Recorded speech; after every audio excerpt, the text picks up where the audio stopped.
اس پر کسی دلیل کی ضرورت نہیں ہے کہ یہ ناشکر ہے، یہ خود اس کا گواہ ہے۔ ذرا اپنے اندر اتر کے دیکھے کہ یہ کھڑا کہاں ہے، یہ کس قدر نعمتیں پانے کے باوجود شکوے کی زبان کھولے رکھتا ہے۔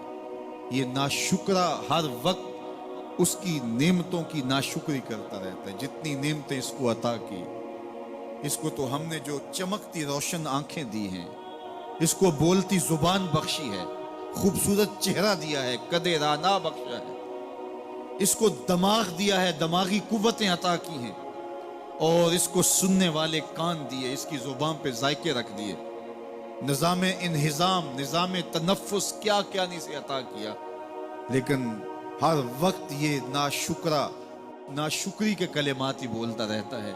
میرے پاس یہ بھی نہیں، یہ میرے پاس یہ بھی نہیں، میرے پاس یہ بھی نہیں۔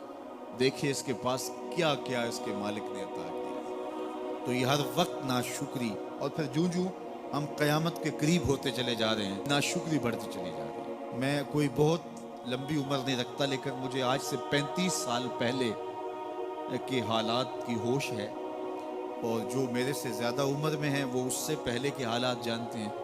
تو میرا بنیادی طور پہ ایک دیہات سے تعلق ہے، تو میں اچھی طرح جانتا ہوں کہ لوگوں کے پاس جو آج کچھ ہے وہ آج سے 35-40 سال پیچھے نہیں تھا۔ بالخصوص دیہاتوں کے اندر لوگوں کے پاس ایک یا دو جوڑے ہوتے تھے اور انہیں بار بار پہنتے تھے۔ کسی شادی یا بیاہ کے موقع پہ جانا ہوتا تو بعض اوقات کسی سے وہ لباس یا جوتے مانگ کے لے کے جاتے۔ مجھے اچھی طرح یاد ہے کہ اس زمانے میں لوگ اپنے کندھے پر ایک کپڑا رکھا کرتے تھے، اور شادی پر اگر کسی نے جانا ہوتا تو جس کا کپڑا بہت اچھا ہوتا تو اس سے وہ مانگ لیا کرتے تھے کہ میں نے ذرا شادی پہ جانا ہے۔ بڑے بھائی کے جوتے پہن لیا کرتے تھے، اور اسی طرح گزر ہوتا تھا، اور کبھی کوئی شکوہ زبان میں پیدا نہیں ہوا تھا۔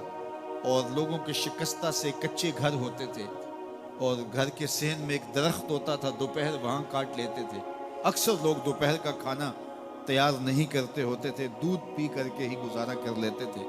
صبح کو ناشتہ اور شام کو کھانا ہوتا تھا، لیکن اس کے باوجود اللہ کا شکر کیا کرتے تھے۔ یہ پچھلے دن میں گزرا تو دیکھا کہ بچے کھیل رہے ہیں اور غبارے پھوڑ رہے ہیں، اور جب غبارہ پھٹتا ہے نا تو بچے خوش ہوتے ہیں، کہے لگاتے ہیں۔ پھر دوسرا غبارہ ہے، وہ اس سے کھیلنے لگ جاتے ہیں، اور پھر جب وہ پھٹتا تو پھر خوش ہوتے ہیں۔ تو میں ذرا رک گیا اور اس منظر کو دیکھنے لگا، اور پھر میں نے کہا کہ غبارہ پھٹتا ہے تو یہ بچے خوش ہوتے ہیں، لیکن جب ہمارا زمانہ ہوتا تھا، جب ہم بچے تھے تو غبارہ پھٹتا تھا، ہم رونے لگ جاتے تھے، کیونکہ کھیل ہی ختم ہو جاتا تھا۔ ایک ہی غبارہ ہوتا تھا 5-6 بچوں کے پاس، اور غبارہ پھٹ گیا تو کھیل ختم، تو سارے رونے لگ جاتے تھے۔ اور اب یہ غبارے پہ غبارہ پھوڑ رہے ہیں اور خوش ہو رہے ہیں، تو کہاں سے کہاں ہم آ پہنچے۔ لیکن اس زمانے میں اگر کسی سے پوچھا جاتا، لوگ پیدل سفر کرتے اور لباس بھی پورے نہ ہوتے، تو جب کسی سے پوچھا جاتا کیا حال ہے تو وہ لمبا ہاتھ کر کہتا ہے اللہ کا شکر ہے۔ اس کی باڈی لینگویج بتاتی تھی کہ وہ اس کا رواں رواں اللہ کا شکر ادا کر، تو اس کا لہجہ بتاتا تھا، اس کا انداز بتاتا تھا کہ وہ اللہ کا شکر کس گہرائی قلب سے کر رہا ہے، تو وہ کہتے ہیں اللہ کا شکر ہے۔ اور آج جب کہ اتنی نعمتیں لوگوں کو میسر ہیں، اتنا کچھ نصیب ہے، عالی نصب گھروں میں رہتے ہیں، لمبی لمبی گاڑیاں ہیں، سہولتیں ہیں، آسودگیاں ہیں، آسائشیں ہیں، مالی آسودگی ہے، رہائشی آسودگی ہے، کھانے پینے کے وافر سامان ہیں، ٹیبل پہ اتنے کھانے لگے ہوئے ہوتے ہیں کہ باری نہیں آتی کھانے کی، اور اس قدر لباس ہے کہ موسم گزر جاتا ہے اور بعض لباس بدلنے کی باری نہیں آتی۔ لیکن اس کے باوجود کسی سے پوچھے جناب کیا حال ہے، آسودہ حال شخص سے بھی پوچھے تو وہ بھی بڑے آہستگی سے کہتا ہے بس چل ہی رہا ہے۔ تو وہ زمانہ تھا کہ جب لوگوں کے پاس کچھ تھا نہیں تو لمبا ہاتھ کر کے کہتے تشکر کا لہجہ کتنا دل آویز تھا، اللہ کا شکر ہے۔ اور آج کہتے بس گزر ہو ہی رہی ہے، بس چل ہی رہا ہے۔ تو ناشکری بڑھتی چلی جا رہی، اتنا کچھ ہونے کے باوجود جو ہے وہ ان کا بھی چل ہی رہا ہے۔ تو کہا ان الانسان لربہ لکنود، بے شک انسان اپنے رب کا ناشکر ہے۔ اتنی نعمتیں کھانے کے باوجود، اتنی دولتیں سمیٹنے کے باوجود، اتنی عزتیں پانے کے باوجود، اتنی آسائشیں حاصل کر چکنے کے باوجود، دولت کے اتنے انبار رکھنے کے باوجود، اس کی زبان بولتے ہوئے کتنے بخل سے کام لیتی ہے کہ بس گزر اوقات ہو ہی رہی ہے۔ او میاں، تیرے رب نے تجھے اتنا کچھ دیا، یہ دولتیں، یہ دولتوں کے انبار، یہ آسودگیاں، یہ بہاریں، یہ سب کچھ نہ ہوتا، تجھے زندگی بخش دی تھی، اس کا ہی شکر تیرے اوپر واجب تھا۔ اللہ اکبر۔ اللہ نے حضرت انسان کو یہ جو کچھ دیا ہے، کتنی چیزیں ہیں ہمیں پتہ بھی نہیں کہ وہ نعمت ہے، لیکن اللہ نے ہمیں عطا کیا۔ دنیا کا ایک امیر ترین شخص تھا اوناسس، تو اس کے یہ آنکھوں کے جو پپوٹے تھے یہ کام کرنا چھوڑ گئے۔ ہمیں کبھی اس کا احساس بھی نہیں ہوا کہ یہ کوئی نعمت ہے۔ آٹومیٹک سسٹم میرے رب نے لگایا، ادھر تنکا اڑا، ادھر آنکھ بند ہو گئی۔ لیکن اس کو مسئلہ کیا ہوا کہ یہ پٹھے اس کے ختم ہو گئے اور وہ اپنی مرضی سے آنکھیں نہیں بند کر سکتا تھا۔ ڈاکٹر سلوشن ٹیپ لگا کے آنکھیں کھول دیتا اور جب اس نے سونا ہوتا تو وہ بند کر دیتا۔ دنیا کے امیر ترین لوگوں میں سے ایک نام تھا، تو کسی نے اس سے پوچھا کہ تیری زندگی کی سب سے بڑی خواہش؟ اس نے کاش اپنی آنکھیں اپنی مرضی سے کھول سکوں۔ کہا اس کے لیے تجھے کوئی قیمت لگانی پڑے تو کتنے پیسے لگا سکتا ہے؟ کہا ساری دولت لگ جائے، کاش میں اپنی آنکھیں اپنی مرضی سے کھول سکوں۔ مجھے یہ بتائیے کہ حضرت انسان کو کیا کچھ نہیں اللہ نے دیا۔ یہ لعاب ہے نا، لعاب ہم روز پھونکتے ہیں، یہ مقدار سے کچھ کم ہو جائے تو بولنے میں دقت، نظام خراب۔ یہ جو لعاب ہمارے منہ میں آتا ہے، جو ہم تھوک دیتے ہیں، یہ قدرتی گریس ہے جو بولنے میں مدد دیتی ہے، نظام کو ٹھیک رکھتی ہے۔ اور اگر یہ لعاب کم ہو جائے مقدار سے تو نظم خراب ہو جائے۔ اللہ اکبر۔ تو ہم نے کبھی سوچا کہ یہ بھی نعمتیں ہیں؟ باقی روشن آنکھیں، چمکتا چہرہ اور زور آور ہاتھ، چوڑی چھاتی، دھڑکتا دل، اور کہتے ہیں اس دماغ کا اگر کمپیوٹر تیار کیا جائے تو نیو یارک شہر سے بڑا ایک بکریاں چلانے والے شخص کے دماغ کا کمپیوٹر بنا۔ یہ حضرت انسان کو اللہ نے اتنا کچھ دیا ہے، اور پھر اس کو نعمتیں دی، عزتیں دی، جائیدادیں، زمینیں، لمبی لمبی گاڑیاں، عالی نسب پلازے، کتنا کچھ دیا۔ پھر خوبصورت اولادیں دی، کیا تسکین قلب کے لیے رکھا اس نے۔ تو اس کے باوجود بھی یہ کہہ رہا ہے بس چل رہا ہے، گزر اوقات ہو رہی ہے۔ ان الانسان لربہ لکنود۔ انسان اپنے رب کا کتنا ناشکرا ہے، اس نے کیا کچھ اسے عطا کیا، کیا کچھ عطا کیا، لیکن یہ شکر کا کلمہ بھی نہیں بولتا، بخل سے کام لیتا ہے۔ تو کہا یہ ناشکرا ہے، اور اس پر کوئی خارج سے دلیل لانے کی ضرورت بھی نہیں ہے۔ وَإِنَّهُ عَلَىٰ ذَلِكَ لَشَهِيدٌ۔ اور یہ خود اس پہ گواہ ہے۔ ذرا اپنے اندر اتر کے دیکھے تو یہ کتنا بخل کرتا ہے شکر ادا کرنے میں، اسے خود سمجھ آ جائے گا۔ وَإِنَّهُ لِحُبِّ الْخَيْرِ لَشَدِيدٌ۔ اور اس کی ایک خصلت یہ ہے کہ یہ دولت کی محبت میں بڑا سخت ہے۔ دولت کی محبت یہ بہت زیادہ اپنے سینے میں پال چکا ہے، اور یہ دولت اس کی محبوبہ بن گئی ہے۔ دولت تو اس کی ضرورت ہونی چاہیے تھی، لیکن اس نے اس کو اپنی محبوبہ بنا لیا۔ وَإِنَّهُ لِحُبِّ الْخَيْرِ لَشَدِيدٌ۔ اس کو محبت زر شدت سے ہو گئی ہے، سویر سے شام تک اس کا وظیفہ ہی یہی ہے۔ اس کی زندگی کے اندر منصوبے یہ چلتے ہیں۔ اللہ نے اتنا نوازا ہوا ہے، اس کی ساری زندگی آسودگی سے گزر سکتی جتنا اس کے پاس موجود ہے، لیکن اس کے باوجود ہر وقت اس کے دماغ کے فیتے پہ یہی چلتا ہے، اور یہی کہانی چلتی ہے، یہ زیادہ کیسے ہو، یہ زیادہ کیسے ہو، یہ زیادہ کیسے ہو۔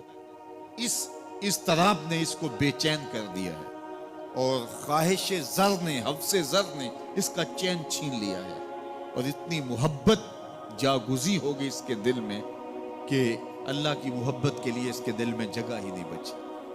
وَإِنَّهُ لِحُبِّ الْخَيْرِ لَشَدِيدٌ۔ اللہ اکبر۔ اب پہلے گھوڑوں کی اداؤں کی قسمیں کی، پھر اس کے بعد حضرت انسان کی یہ جو بڑی خامیاں تھی، جو خامیاں جڑ ہیں اس کی باقی خامیوں کی، ان کو بیان کیا۔ ایک تو ناشکرا ہے، جو ملا ہے اس پہ یہ شکر ادا نہیں کرتا، حالانکہ اگر وہ شکر ادا کرے، رب کا وعدہ ہے کہ اگر تم شکر ادا کرو گے میں اور زیادہ دوں گا۔ ایک تو یہ شکر نہیں کرتا، اور دوسرا یہ ہے کہ دولت کی محبت اس کے رگ و ریشہ میں رچ بس گئی ہے۔ بلکہ اللہ تعالیٰ نے ان بد نصیب لوگوں کی کہانی بیان کرتے ہوئے کہا جو دولت کو مقصود ہی بنا بیٹھے. الذی جمع مالا وعدد. یہ وہ بد نصیب لوگ ہیں جو مال کو جمع کرتے ہیں اور گنتے رہتے ہیں, بار بار حساب کرتے ہیں. الذی جمع مالا وعدد, مال کو جمع کیا, وعدد, اور بار بار اس کو گنتے رہے. اتنے ہو گئے, اب اتنے ہو گئے. اللہ کلا لینبذن فی الحطمہ.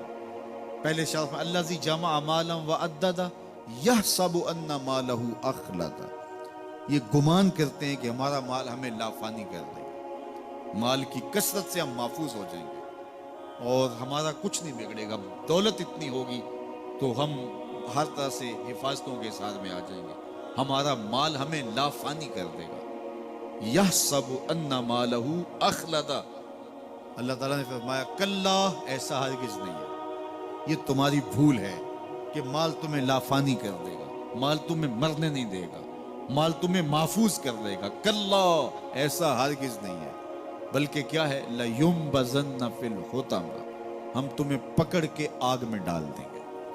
لَيُنبَذَنَّ کے لفظ پہ اگر غور کیا جائے تو عربی میں جب ان کا جوتا پرانا ہو جاتا تو پرانا جوتا جب پہننے کے بھی قابل نہ رہتا تو اس کو اتار کے ایسے حقارت سے پہنتے اور اس کے لیے لفظ استعمال کرتے نبذت النال, میں نے جوتا پھینک دیا.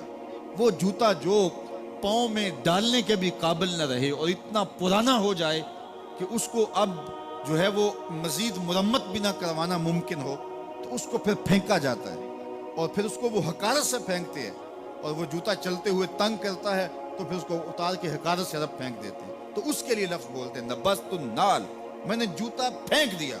حقارت سے پھینکنے کو نبض کہتے ہیں. اور یہی لفظ اللہ تعالیٰ جل شانہ نے فرمایا کلا لینبذن فی الحطمہ.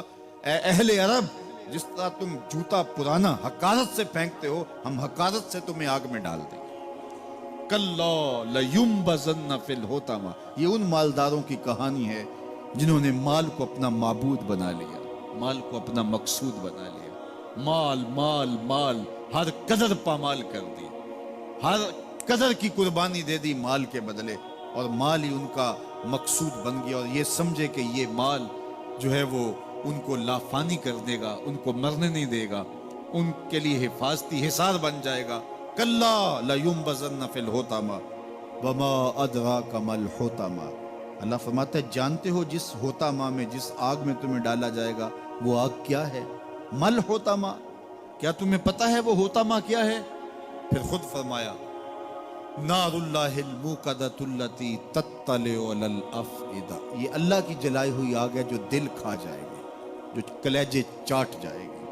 تو حب زر, یہ حب دولت اور حب دنیا, یہ تمام برائیوں کی جڑ ہے. تو اس لیے اپنے اندر سے محبت زر کو نکالنے کی کوشش کیجئے اگر کہیں آپ کو داخل ہوتی محسوس ہو رہی ہے. اور حب دولت کو نکالنے کے لیے زکوٰۃ, صدقات, اسلام نے ہمیں یہ نظم دی ہے. اقبال نے کہا تھا حب دولت تلف می سازت زکوٰۃ. زکوٰۃ حب دولت کو زائل کرتی ہے. جب اللہ کی راہ میں لٹاؤ گے تو اس سے کم بھی نہیں ہوگا. میرے حضور نے 3 چیزیں قسم کر کے کہی. حضرت ابو کبشہ الانماری رضی اللہ تعالیٰ عنہ سے مروی ہے, میرے حضور نے ارشاد فرمایا اگر کوئی شخص کسی کو معاف کر دیتا ہے تو اس کی عزت کم نہیں ہوگی, میں محمد اللہ کی قسم اٹھاتا ہوں. دوسری بات میرے حضور نے فرمائی کہ جو شخص مانگنے لگ جاتا ہے, سوال کا دروازہ کھول لیتا ہے, اللہ اس کے لیے محتاجی کا دروازہ کھول دیتا ہے, اس کی کبھی کمی پوری نہیں ہوتی. اور تیسری بات میرے حضور نے قسم کر کے کہی ما نقص مال عبد من صدقہ. کہا میں اللہ کی قسم اٹھا کے کہتا ہوں کہ صدقے سے مال کم نہیں ہوتا, صدقے سے مال گھٹتا نہیں ہے. تو ایک تو مال بھی نہیں گھٹے گا, یہ ضمانت کس کی ہے؟ میری نہیں ہے, یہ رسول اللہ کی ضمانت ہے. ایک تو مال بھی کم نہیں ہوگا اور دوسرا یہ ہے کہ حب دولت ختم ہوگی. حب دولت تلف می سازت زکوٰۃ. یہ ماہ سیام آ رہا ہے تو زکوٰۃ سے حب دولت کو کم کیجئے, بلکہ صدقات دیجئے, نفلی صدقات کیجئے, غرباء کی مدد کیجئے, مساکین کی مدد کیجئے, اپنے غریب محتاج رشتہ داروں پہ غور کیجئے, ان کی مدد کیجئے, اپنی ہمسائیگی میں دیکھیے, پردے سے مدد کیجئے, ان کی عزت نفس بھی مجروح نہ ہو. یہ جو نمائش لگا کے 10 اخباروں میں چھپوا کے لوگوں کی مدد کرتے ہیں، اس سے گریز کیجئے.